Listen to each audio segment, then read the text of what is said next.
kung wala pa akong paghuhuli, wala pa akong sanction, o wala pang kaso na ito-file against those principals at doon sa mga subcontractors na lumalabag ko dito sa mga batas ng DOLE, parang walang ngipin ang DOLE. Ito yung proseso, no? Kapag may isang manggagawa na pumunta sa alinmang opisina ng Department of Labor and Employment at nagreklamo na hindi siya binabayaran ng tamang pasweldo o hindi siya nire-regular o hindi siya nire-remit ang kanyang mga SSS, halos araw-araw may ini-entertain ang ating mga single entry approach desk officers na mga reklamo ukol sa bagay na yan. Ang ginagawa ng Department of Labor and Employment, pinatatawag yung isinusumbong. At biniverify natin kung totoo yung sumbong ng isang manggagawa. Pagkatapos, binibigyan natin sila ng compliance order na tinatawag. Okay, ano ba? Mag-comply ka dito sa isinusumbong na ito, bayaran mo na ito. So yung mga settlement na yan, ay nakarecord na ba yan kung ilang mga kumpanya ang nag-comply, kung ilang kumpanya ang hindi nag-comply, kasi pag hindi sila nag-comply, ano ba, hindi ka binayaran ng sweldo sa loob ng isang buwan.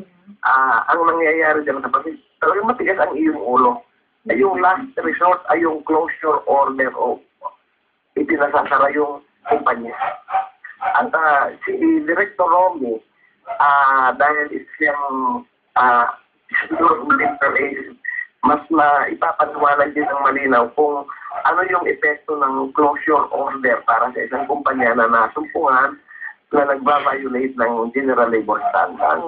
Pero kasi Director Lincoln at Attorney Romy, no, ang importante kasi sa mga tao, it's not kung ano yung mga regulasyon ng DOLE, kasi maganda naman pero yung implementasyon at kung may napasasara na hubas, sa ngayon, aminin mo natin, wala pa hutay na kapasara.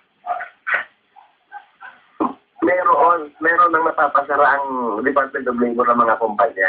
Kaya lang, yung pagbalanse just ng interest ng employment, ibig sabihin, hindi naman tayo pwedeng ipasara lahat ang kumpanya kasi ang daming mawawala ng trabaho.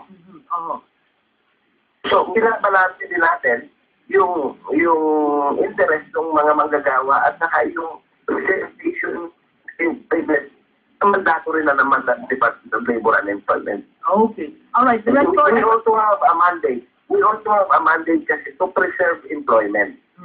Na mapanatili ang employment sa ating bansa. At hindi lamang tayo basta-basta gumag po ng hakbang na ikawawala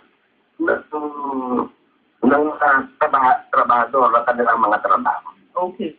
Director Lincoln and Attorney Romy, sandali lamang po tayo po ay magbabalik sa ating pagbabalik ng mga text messages ho ninyo na marami ho sa inyo ay violent reaction.